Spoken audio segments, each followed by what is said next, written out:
This is CGTN, China Global Television Network.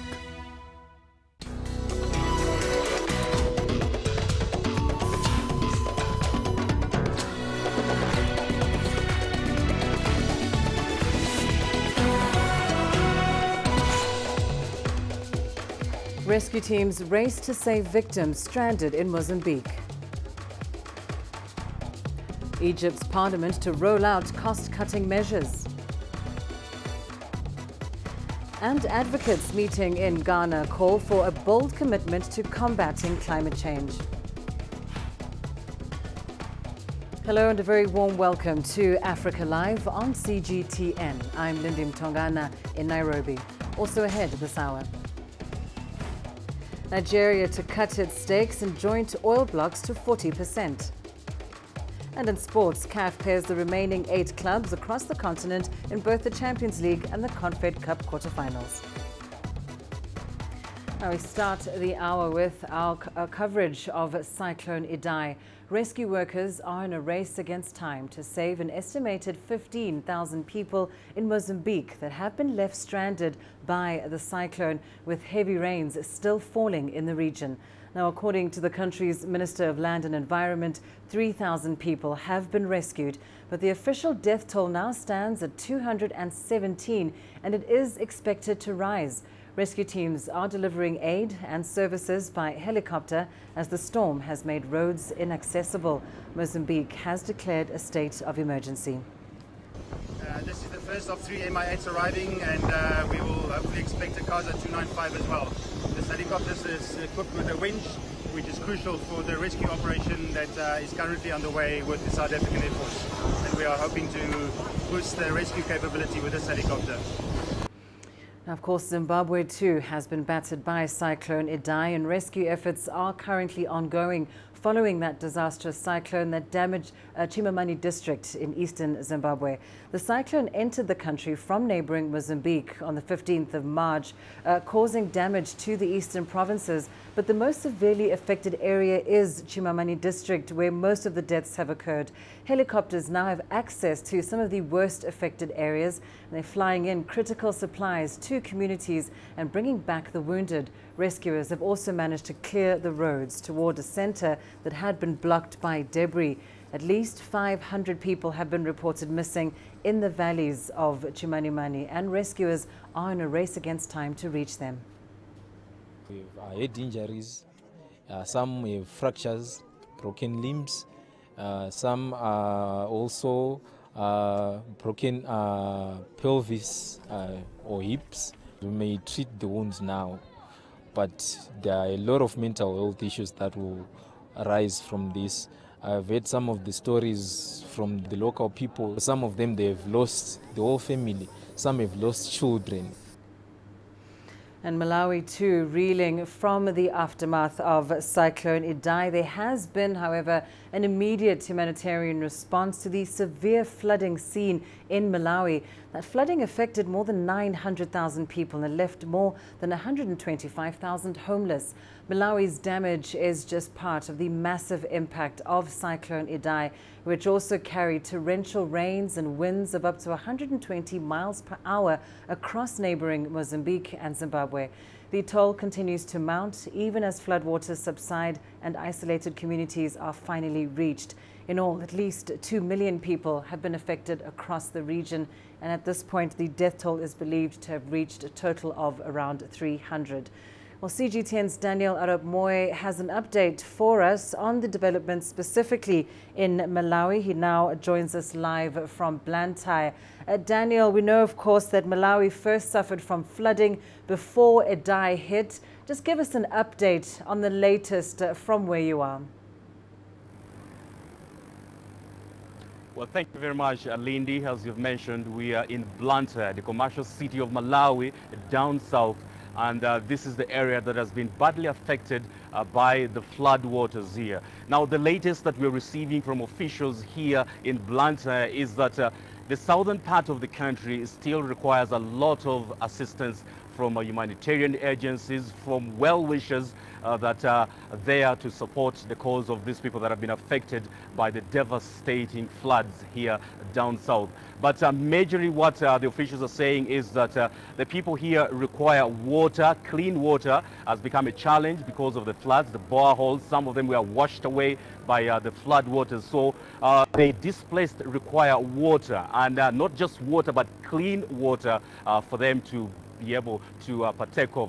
And also very urgent indeed that the people need here is shelter. Majority of the people here are actually suffering. And remember, it's actually still raining here in southern Malawi almost on a daily basis, and that the displaced do not have enough shelter to accommodate the huge number of the people that have been displaced here. So the government is saying whoever is able to provide assistance in terms of shelter should do it as quick as possible to help the people down here. And many other things that the people here require, including food items as well. The number is too big. Yes, there have been a few responses here and there, but food is still needed down the ground here. Indeed, a desperate and urgent call for help. Daniel, tell us about who has responded so far. I imagine that Malawi is receiving assistance from organizations and individuals beyond the country's borders. Well, what we're seeing on the ground here is that some response has started reflecting here down the ground. We've seen a number of humanitarian agencies have started delivering food aid. Yesterday, we saw China responding to the victims here by tons of rice that have been donated to the people here to assist them in terms of food aid. And also the government of Malawi itself has put aside $1.7 million to assist the affected people here. The Norwegian government has also come in to help in terms of supplying tents to the people, and also other agencies on board are also coming to respond to this crisis here in southern Malawi. And Daniel, beyond the question of aid, which is of course incredibly important, there are still some questions around rescuing people that might still be trapped. Just talk us through some of the logistical challenges and what is happening in that regard, particularly, as you say, since rain continues to fall in the region. Because of the continuous rainfall down south here, it's becoming very, very difficult for aid agencies to access some of the parts that are badly affected. Humanitarian agencies are trying to cross over, but there are no roads, there are no bridges, so it is a complication that they have to deal with. The government as well is trying its level best, but accessibility remains a huge challenge. We've seen some of the aid agencies using small boats, canoes, to cross over to the affected people, but it's really, really difficult because they cannot carry a large number of items across to the people that are affected. So they need to construct the roads, the bridges need to be restored to its original state, but that will take a little bit of time. So that is the biggest challenge that they are facing right now, accessibility to the badly affected areas. You cannot simply get to those places. And yes, aircrafts are there. It's the military choppers that are trying to help the people around here. But of course, it is a chopper and it cannot carry a huge loads of food items or relief items to the people that are affected. So that is what they need at the moment. Very difficult and desperate situation. Daniel, thank you so much for your coverage, joining us there live from Bulletin in Malawi. Now, indeed, humanitarian organizations have been appealing for aid to help victims across the region, and the Tanzanian government has in fact responded. It's sending relief supplies to neighboring Mozambique, as well as Zimbabwe and Malawi. The aid package includes food and medical equipment destined for areas that have been ravaged by the storm, which, as we know, has left hundreds dead and missing. CGTN's Daniel Kijo reports. A large donation to meet a major crisis. Tanzania is sending 24 tons of medicine, 200 tons of maize, and 17 tons of rice. The aid is intended to help thousands of people displaced by Cyclone Idai, an intense tropical storm which slammed into Mozambique. But Tanzania's government says yet more relief is needed. Let me ask citizens, companies and institutions to donate what they can to the office of the Ministry of Internal Affairs so we can keep sending more assistance. Tanzania is also sending 8 tons of medicines such as antibiotics and painkillers to its neighbors, as well as mosquito nets and bedsheet to prevent the spread of disease. And for us to see that Tanzania has responded in such a way, in a quick manner like this, it has signifies that, Malawi and Tanzania are really good friends. And they'll be friends forever and ever. Officials say the death toll from Cyclone Idai is likely to rise. More than 1,000 people are feared to have lost their lives. As aid makes its way to regions most in need, weather agencies anticipate significant rainfall still to come, as the tropical system continues to move inland, bringing widespread flooding to parts of Zimbabwe and southern Malawi. Daniel Kijo, CGTN, Dar es Salaam, Tanzania. Well, certainly a very devastating weather disaster, and one that certainly CGTN will continue to cover closely in the days ahead. For now, though, let's turn our attention to Cameroon, where gunmen abducted a university football team. 15 students from the University of Buea and their coach were kidnapped. Buea is located in Cameroon's southwest Anglophone region. And it's not the first abduction to take place in that area. Gunmen kidnapped 78 students last year in November. No group has taken responsibility for this latest kidnapping.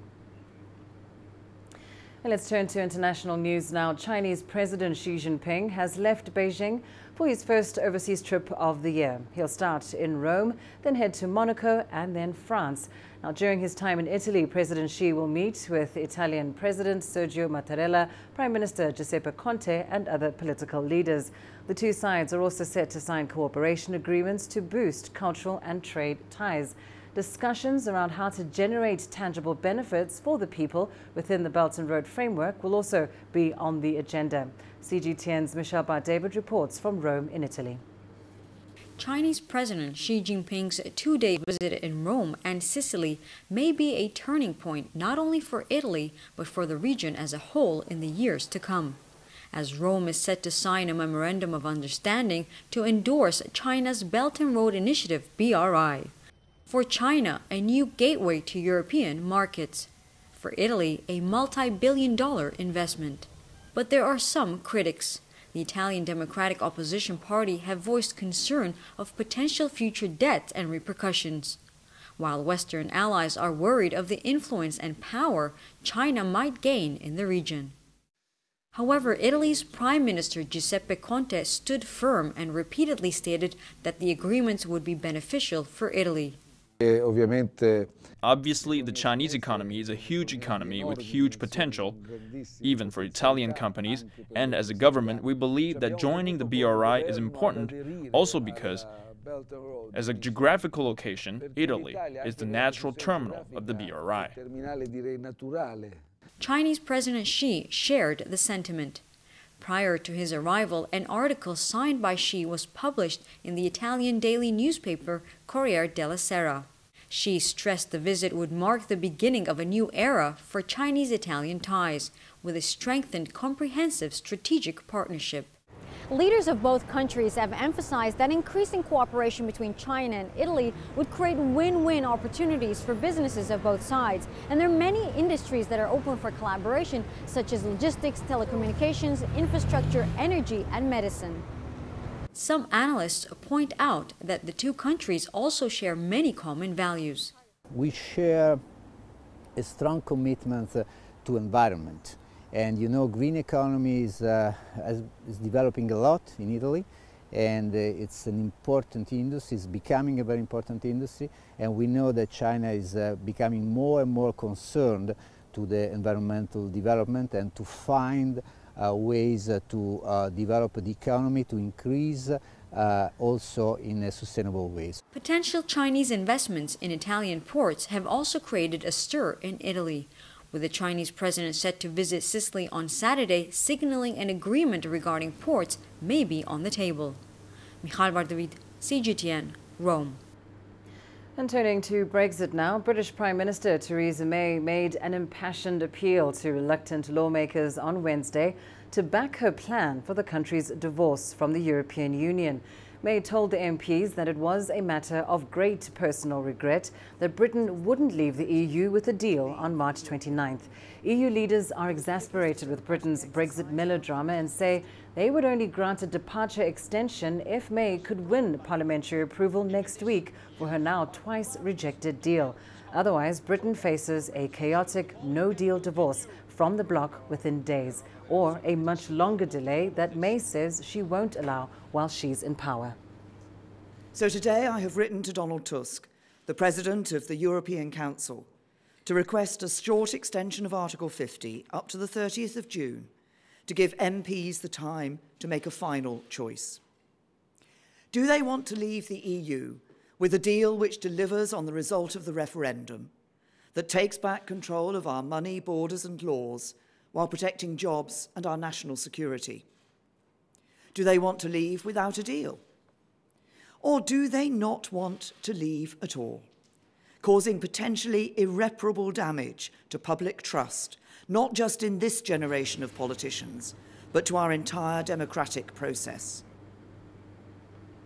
Well, let's take a short break. Here's what's still ahead on the program. Egypt's parliament set to roll out cost-cutting measures. And advocates meet in Ghana and call for a bold commitment to combating climate change.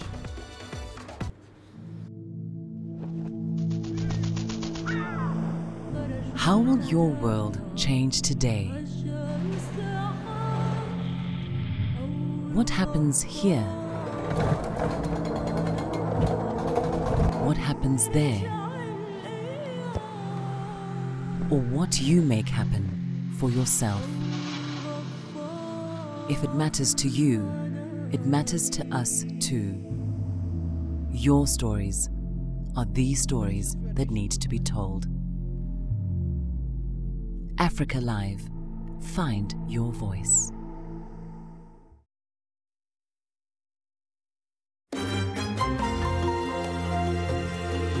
Africa Live. Find your voice.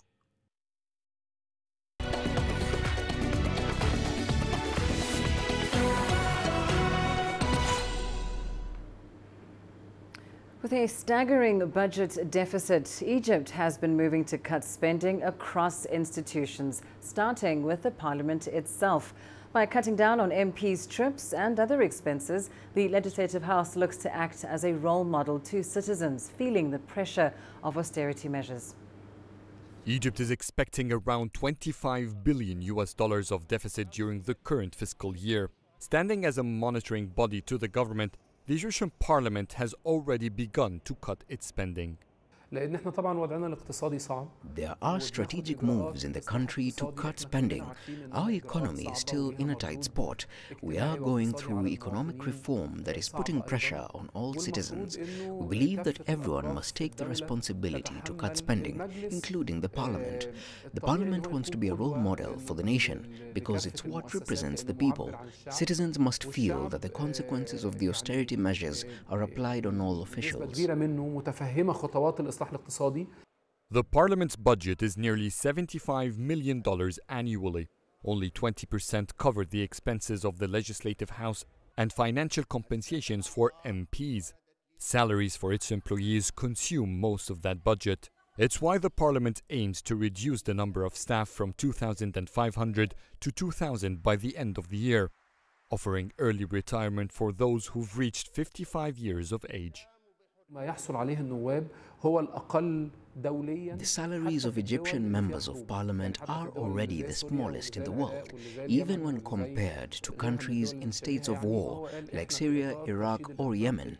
There are stricter procedures when it comes to the travel of members of parliament abroad.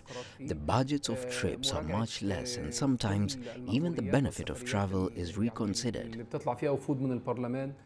Parliament has limited the number of members in its foreign delegations. It's switching from paper printing to digital documentation, and it has terminated its contracts that outsourced maintenance and healthcare, replacing them with in-house services.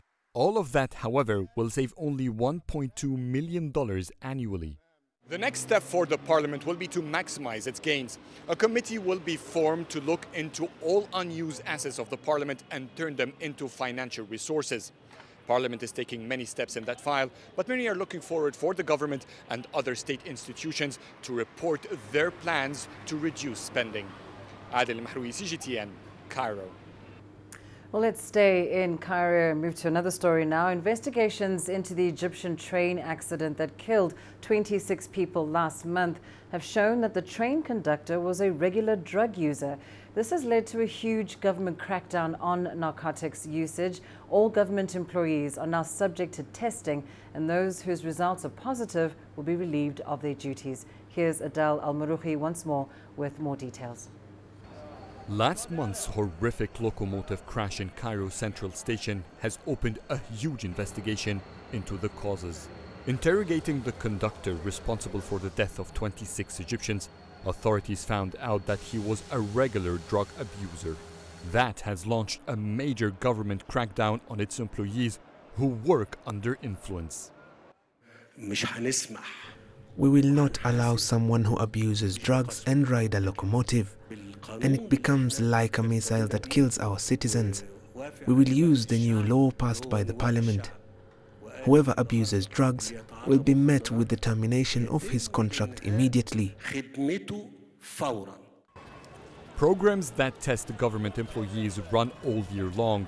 However, they do not cover a large number of government staff.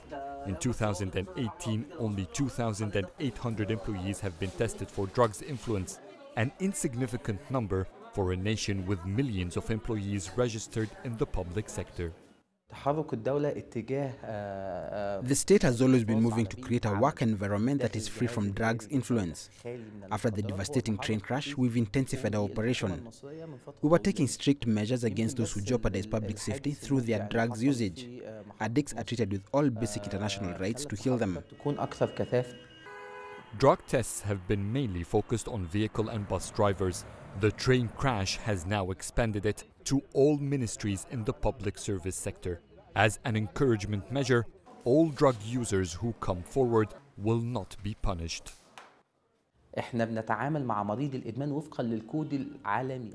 Before getting tested, if government employees ask for addiction help, they are considered patients and treated with complete privacy.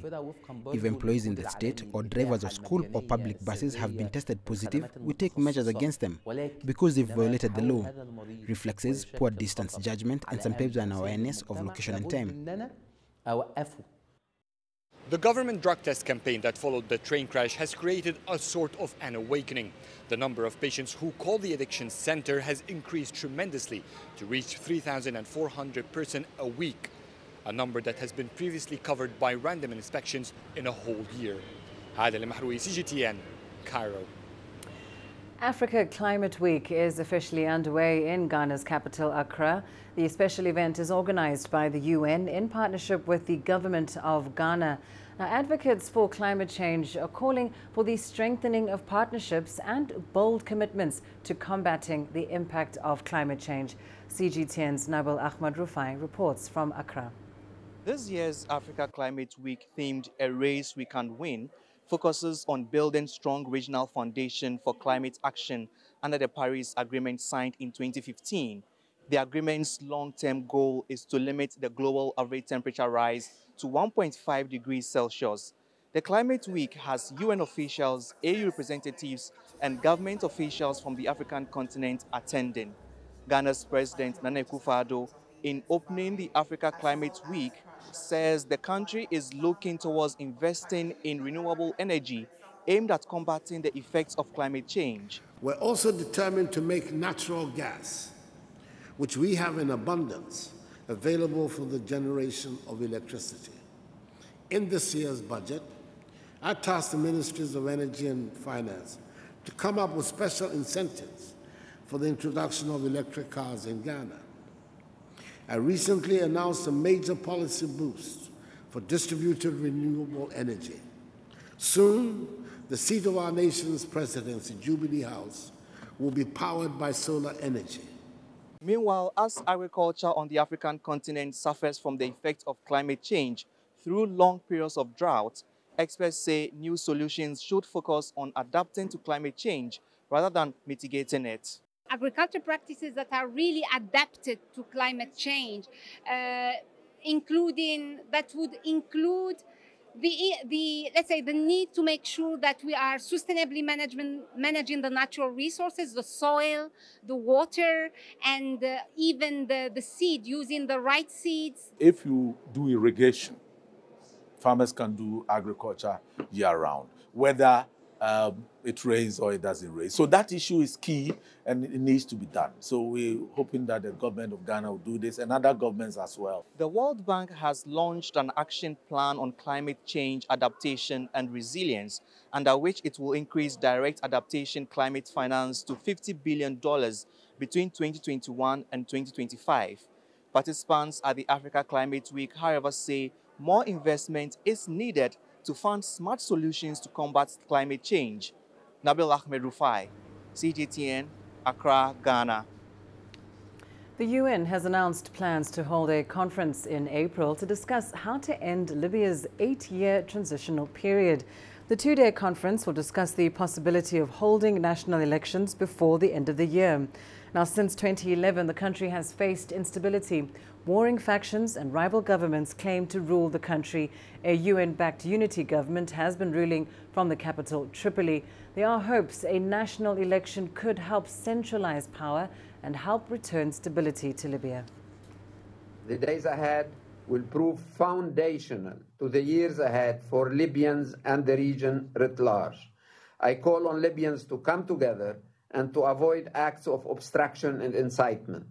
There has been a notable uptick in the weaponization of media platforms as tools of incitement.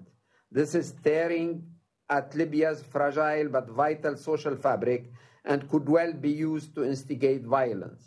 We call upon the Security Council and the international community to cast aside their differences and take advantage of the current circumstances in Libya in order to support Mr. Ghassan Salame's efforts as Special Representative of the Secretary General and other stakeholders in organizing an inclusive national conference.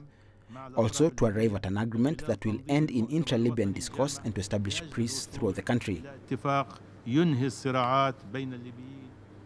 And to South Africa now, where election campaigning is firmly underway. This year's general elections will see an unprecedented 48 political parties contesting the national poll.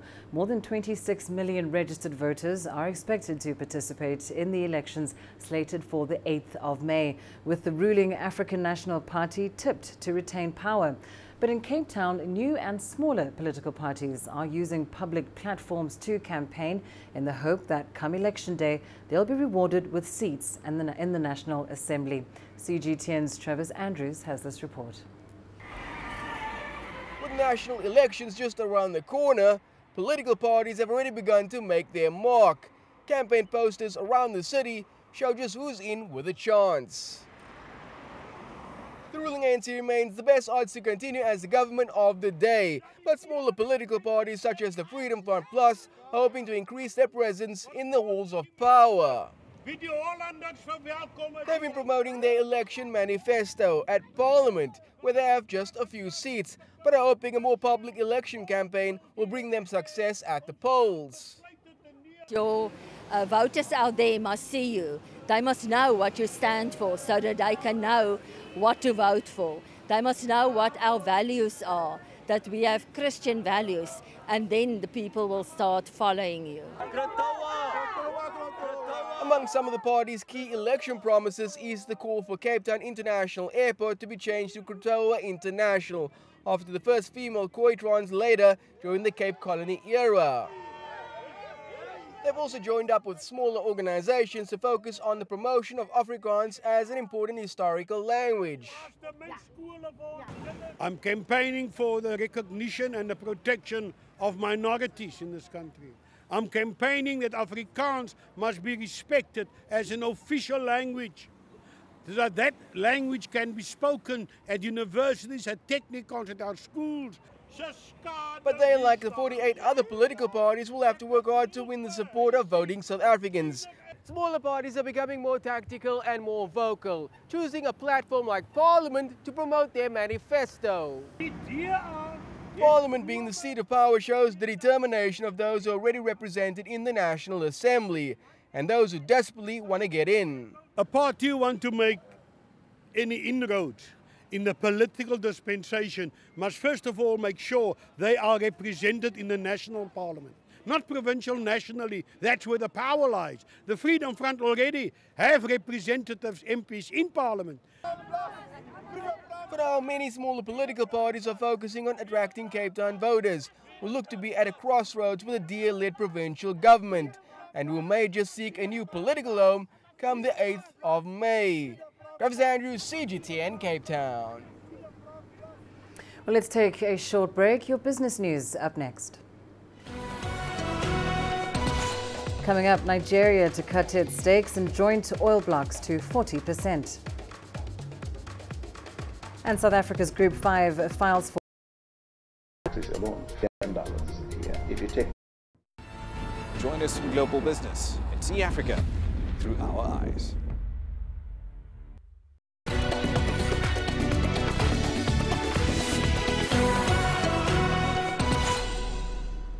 We start your business news in Nigeria. The country plans to cut its stake in joint oil ventures with multinational oil companies to 40% this year. Budget Minister Udo Udoma says the plan is aimed at boosting revenue to grow the economy. Oil companies, including Royal Dutch Shell, Chevron and ExxonMobil, operate in Nigeria through joint ventures with the state-owned NNPC. Now, the NNPC owns 55% in its joint venture with Shell and 60% stakes with the others. The government has considered reducing its majority stakes in these joint ventures for more than a decade now, but was under a little pressure as higher oil prices boosted state coffers. And still in the country, Nigeria's budget ministry says it may seek to double VAT to accommodate the $83 minimum resulting from a wage hike approved by lawmakers. The ministry has told lawmakers in Nigeria that they should brace for more taxes to shoulder the 66% pay hike. CGTN's Deju Badmus reports. The approval of the Senate was long seen as a mere formality after both the executive and the House of Representatives had given the approval of the new minimum wage of 30,000 naira, or $83 if you're using the unofficial parallel market exchange rate. Both the Senate and House of Representatives are now expected to harmonize or consolidate their positions and present the new minimum wage bill to President Muhammadu Buhari for his assent.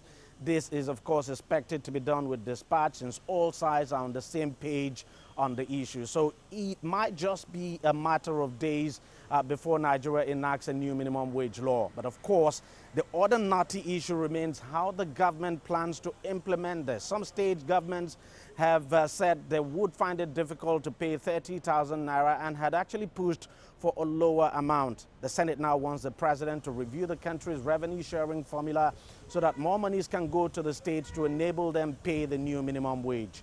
The executive itself is also considering hiking VAT from the current 5% to raise the funds to pay the new wage. Both options, of course, would still require parliamentary approval. So we'll wait and see how the funding issue would be sorted out.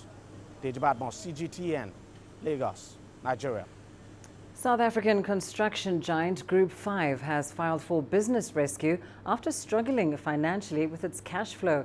The company has been in business for 45 years and has established a strong build book across Africa and even internationally. Several companies in the sector are also battling the same fate. CGTN Sumitra Naidu explains. The construction business is about long-term projects that require massive capital injections. The last construction boom was in 2010. South Africa spent billions on new stadiums and upgrading infrastructure. But since then, infrastructure spend has been declining steadily. There's been a number of external factors or macro factors that have affected the construction industry, which have then, sort of carried through year on year. Then I think also if you look at some of the micro issues that may have affected certain construction companies, if you look at the recent fall of Group 5, they've been struggling for a very long time with a project that was actually in Ghana, which was the gas oil project, which had its own overruns and it had its own capital issues. Slow economic growth, an underperforming currency, corruption and high levels of national debt are some of the reasons behind the decline. Investor confidence is at an all-time low. The fear now is about losing strong South African construction companies that used to be world leaders. We've seen other huge and reputable construction companies like Avenge and Basil Reed also virtually coming to a halt. Clearly, the negative aspects of this are that should the South African economy at any stage show signs of recovering and the inclination to increase investment is forthcoming, the danger is that there won't be sufficient skills and manpower available to ensure that the benefits of that upswing materialize. Group 5 shares were suspended on the JSE last week after 40 years of trade on the bourse. It's the 5th construction company to go into business rescue. Group 5 still needs $257 million to keep it going until December. In February, government announced $7 billion towards infrastructure development over the next 10 years. I think that the proof is in the implementation of this. So the budget allocation for infrastructure is there. I think that at the end of the day, it's how effective that money is being used, in what projects they're being used, and how that actually is coming to fruition. In 2018, President Cyril Ramaphosa emphasized infrastructure investment as critical for economic growth and job creation. But the sector's contribution to GDP is declining, and there's been close to 200,000 job losses in the last 3 years. Sumitra Nadu, CGTN, Johannesburg, South Africa. The Schneider Electric Marathon de Paris is the second most popular marathon event in the world after the New York Marathon in New York. Now, the Paris event takes place on Sunday, April 14th, and some 58,000 runners are expected to participate in this year's edition. More than a third of those who will travel by air to France will contribute 93% of all carbon emissions associated with the event. Now, Schneider is trying to do something about that, as CGTN's Alexandria Majala reports. The Paris Marathon last year saw Kenyans sweep all the medals in the men's category and 2 out of 3 in the female competition. But while the world was focused on the event, unknown to most of them was the amount of carbon emitted in the atmosphere to get those runners to Paris. This is not lost on Schneider, the official sponsors of the marathon. And to offset the carbon emissions, they've chosen Kenya, home of marathon champions, as a beneficiary. Marathon Paris, it's an amazing event where in the center of the city you have more than 50,000 people.